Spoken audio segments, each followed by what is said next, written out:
Hello everybody. Welcome to one more important topic of ADA sensors, Global Navigation Satellite System, acronymed GNSS. Now let me explain about this GNSS in a more elaborate manner. GNSS stands for Global Navigation Satellite System, and coming to the detailed explanation, GNSS is a satellite based system that provides geospatial positioning and timing information to users worldwide. Okay, understand the sentence very carefully. It provides geospatial positioning, so anywhere on this world it clearly identifies the position and timing information to the users worldwide. It enables devices equipped with GNSS receivers to determine their precise location, latitude, longitude, altitude, velocity and time synchronization. All right, so it synchronizes the time, the location and velocity. So and it synchronizes in the devices which is equipped with GNSS receivers. Now coming to the GNSS includes multiple constellation satellites operated by different countries, such as, now every country has its own GNSS system, and I am going to read out the list of the various GNSS systems owned by various countries. GPS is owned by United States. GLONASS or Global Navigation Satellite System is owned by Russia. Galileo is owned by European Union, and BeiDou is owned by China, and INSS, IRNSS or NAVIC, Indian Regional Navigation Satellite System, is owned by India, and QZSS or Quasi Zenith Satellite System is owned by Japan. These systems sometimes they work together to improve accuracy, reliability and global coverage. Okay, so it's not that these GNSS systems work independently, they work together also to enhance the accuracy and reliability. Nowadays GPS and global positioning system has improved its accuracy to 5 centimeters. Okay, it can identify the location of a car in a traffic, in a full-fledged traffic, by a distance of 5 centimeters. To that much it has enhanced the accuracy, and I am 100% sure as the technology progresses it will further enhance. Now how does this GNSS work? GNSS operates through network of satellites orbiting Earth, and the basic principles include first principle is satellite constellation. And within the satellite constellation, GNSS satellites orbit at medium Earth orbit around 20,000 km altitude. Now, by now you would have guessed that this GNSS clearly understands. This clearly is dependent on satellites. Now, each system has a specific number of satellites. Example: GPS has 31 operational satellites, and they transmit signals containing their orbital data and precise atomic clock timing. Alright, so they transmit the signals containing their orbital data and precise atomic clock timing. Now when it comes to trilateration or the position calculation, the second principle comprises of a GNSS receiver calculates its position by measuring the time delay of signals from at least from 4 satellites. So naturally, when signal is coming from 4 satellites, accuracy and the positioning is drastically enhanced. And the formula used is very simple, basic formula: distance is equal to speed of light into signal travel time. And by knowing the distance from multiple satellites, the receiver computes its 3D position, which include the latitude, longitude and altitude. Now coming to the signal components, the GNSS signals consists of carrier wave, which have a band frequency of 1.2 gigahertz to 1.6 gigahertz. And coming to the next signal component is navigation message, which includes the satellite orbit and the clock data, and pseudo random noise PRM code unique to each satellite for identification. So each satellite has its own identification, and based on the identification it computes the 3D position. Now error correction. What is the error correction? Error correction is actually required because error correction can occur due to atmospheric delays, okay, because of disturbances in ionosphere and troposphere, and multi-path interface, signals reflecting off buildings, satellite clock orbital errors, and techniques like differential GNSS and real-time kinematic to improve the accuracy. Alright, this is how basically the GNSS works, and these are the 4 principles: satellite constellation, trilateration, signal components, and error correction. These are the 4 ways in which GNSS works. So what are the major GNSS constellations? This is something I gave a brief touch about in the first slide, but let me go into let me go in more detail. Now this GPS operator is USA and it has 31 satellites, and the orbit is MEO, medium Earth orbit, and frequency band is L1, L2, L5, and accuracy is 3 to 5 meters for civilians. Now when it comes to GLONASS, or it is operated by Russia, it comprises of the 24 satellites. Again, orbit is MEO and frequency band is L1 and L2, and accuracy is 4 to 7 meters. Now Galileo, when it comes to Galileo, operator is European and its satellites has 26 plus satellites, and as you can understand, this Galileo is a multi-country union operated satellite. Many European countries have together formed a consortium and they have launched this Galileo. Now it comprises of 26 satellites and it is again orbiting is MEO, and it has frequency band of E1, E5 and E6, and for common public it has an accuracy of 1 meter. Now when it comes to Beidou, which is operated by China, you can see that it is having a satellite of 35 plus because of its vast geographical size, and orbit is both medium Earth orbit and also geo Earth orbit, and frequency bands is B1, B2, B3, and accuracy level is 3 to 5 at a global level. Now when coming to India, the system name is Navik and it has satellites of 7, and orbit is GEO, IGSO, and frequency bands. Now coming to the accuracy, it comes to the accuracy of 5 to 10 5 to 10 meters at a regional level, and last but not the least, the system name is QZSS, operator is Japan, and it has satellites of 4. Naturally it has less number because of smaller geographic size of Japan, and the orbit is IGSO, GEO, and frequency bands L1, L2, L5, and accuracy 1 meter, and within the Asia Pacific region. Now when it comes to GNSS augmentation satellites, to improve the accuracy and reliability, augmentation systems are used. Alright, and what is this augmentation system? The first system is SBAS, satellite based augmentation system.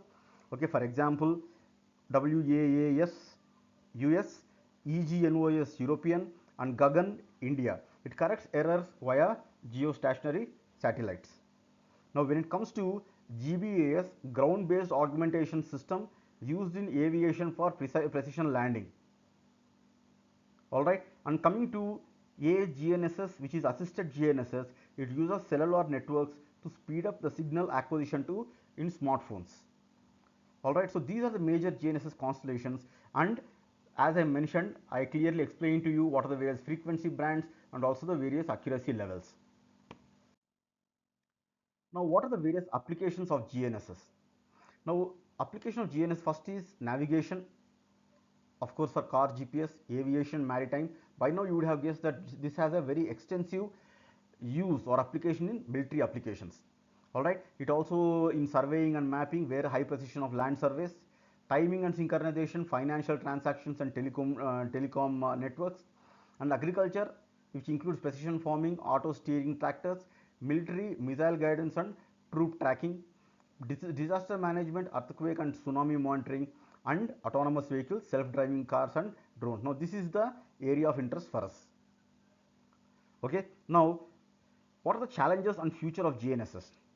The biggest challenge is signal obstruction, weak signals indoor and urban canyons. For example, in a tunnel or in a cave, these kind of GNSS efficacy drastically comes down. And what are the cyber security risks? Cyber security risks involve spoofing and jamming attacks, and multi-GNSS integration combining GPSs, Galileo, Beidou for better performance. Now coming to the next gen GNSS, higher accuracy, LEO low Earth orbit enhancement. So for the higher, these are the next generational GNSS, alright, which aim at higher accuracy and low Earth orbit enhances, because taking a satellite to the 20,000 kilometers is very expensive. So naturally satellites prefer to have a lower orbit altitude. Now what is the conclusion? GNSS is critical technology that powers modern navigation, timing, location based services, with multiple global and regional systems working together. It ensures high accuracy, reliability, and widespread availability for civilian and military applications. Future advancements will further enhance its precision and resilience. Now, this is more of a common sense, or as you can understand, the future will advancements will definitely enhance the precision and resilience. Okay. Now, let's see the importance of GNSS in advanced driver assistance systems in the perspective of various features. Now, coming to the ADAS or advanced driver assistance systems rely heavily on global navigation satellite systems to enhance vehicle safety, automation, and navigation precision. All right. So, GNSS, it plays a very important role in enhancing the vehicle safety, and GNSS provides critical positioning, timing, and situational awareness, making it indispensable for modern ADAS functionalities. And below is a detailed breakdown of its importance. All right, let's see one by one, step by step, the importance of ADAS or importance of GNSS in ADAS. Now, GNSS contributes to ADAS in multiple ways, including precision vehicle localization, real-time navigation, route optimization, and collision avoidance and predictive safety. Last but not least, automated driving function. So, these are the 4 ways in which the GNSS is contributing in ADAS. Okay, and of course, this contributes to the V2X for communication support. Now, let's have a brief overview about the various ADAS features enabled by GNSS. Now, when it comes to lane keeping assist and lane centering, GNSS provides centimeter level accuracy when combined with real-time kinematic corrections and dead reckoning, IMU plus wheel sensors. Okay, helps the vehicle stay within lane markings and especially in poor visibility conditions. Okay, so this, because of the centimeter level accuracy, the lane keeping assist and lane centering, this feature is capable of keeping the vehicle exactly in the center of the lane. Now, coming to the adaptive cruise control and traffic jam assist, GNSS data predicts road curvature, elevation changes, and speed limits. It enables smoother acceleration, deceleration based on upcoming road conditions. All right. So, these are the 2 features which are aided by GNSS. Okay, GNSS data, it predicts the road curvature, elevation changes, and speed limits, and these parameters are extremely important for a smooth adaptive cruise control dependency. Now, coming to the intersection and collision avoidance system, GNSS alerts driver about potential collisions at blind intersections, works with V2X to receive traffic signal timings.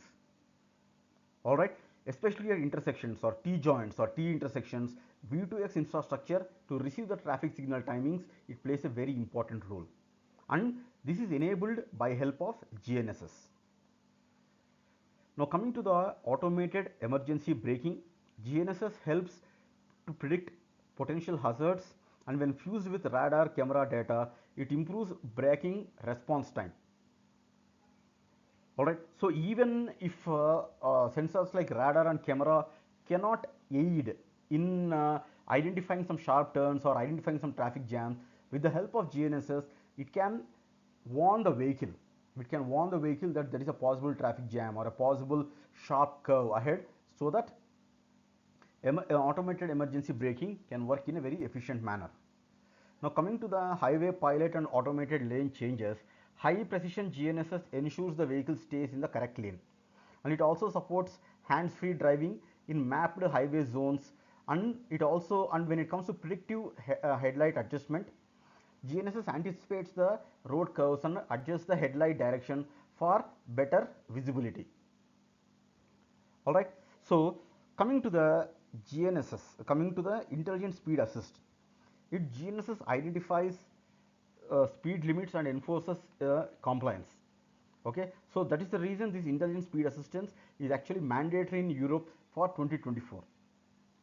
So, even though features like traffic speed recognition, it helps the driver to recognize the speed limits, GNSS, it automatically identifies the speed limits, and it further enforces the compliance.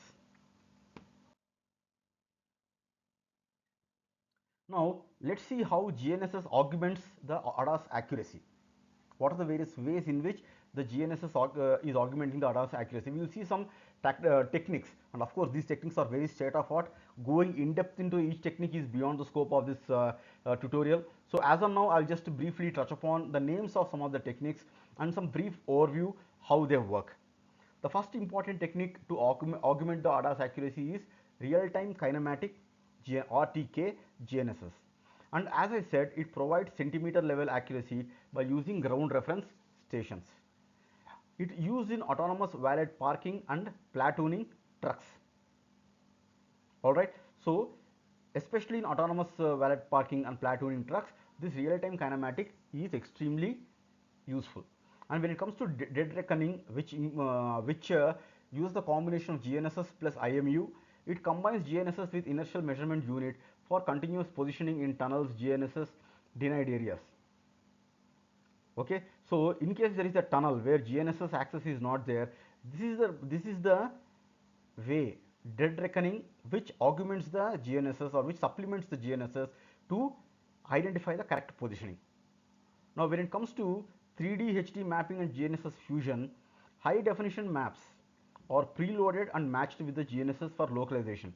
High definition maps, for example, there are some off the shelf high definition maps like here HERE or TomTom. These are some off the shelf solutions for HD mapping. So they are matched with the GNSS for localization. Next is V2X and GNSS synergy. Vehicles share GNSS derived positions with other cars and infrastructure to improve the safety. Alright, so when it comes vehicles which are equipped with GNSS, they share their data with other vehicles so that they enhance the vehicle to vehicle connectivity. Okay, hope all of you understood how GNSS augmentation. GNSS is further augmented or supplemented by various techniques to enhance the ADAS accuracy. Okay, now coming to the challenges of GNSS in ADAS, signal obstruction and multi-path errors. Urban canyons, tunnels and dense foliage degrade GNSS signals. For example, when you are going in a densely forest area or when you are traveling in urban canyons or tunnels, this signal obstruction is the biggest challenge. And the solution is sensor fusion, LiDAR, cameras and radar. Actually, this sensor fusion in complementing in addition with dead reckoning can enhance the or it can make up for the loss of positioning due to signal obstruction. Now coming to the cyber security risks, fake GNSS signals can mislead ADAS and the solution is encrypted signals which are coming directly from Galileo or GPS M code. Okay, Galileo is the name of the European satellite and GPS is the American satellite. Now when it comes to high cost, high accuracy systems, this RTK which I mentioned here, real time kinematic and multi-frequency GNSS receivers are expensive and the solution is mass market adoption.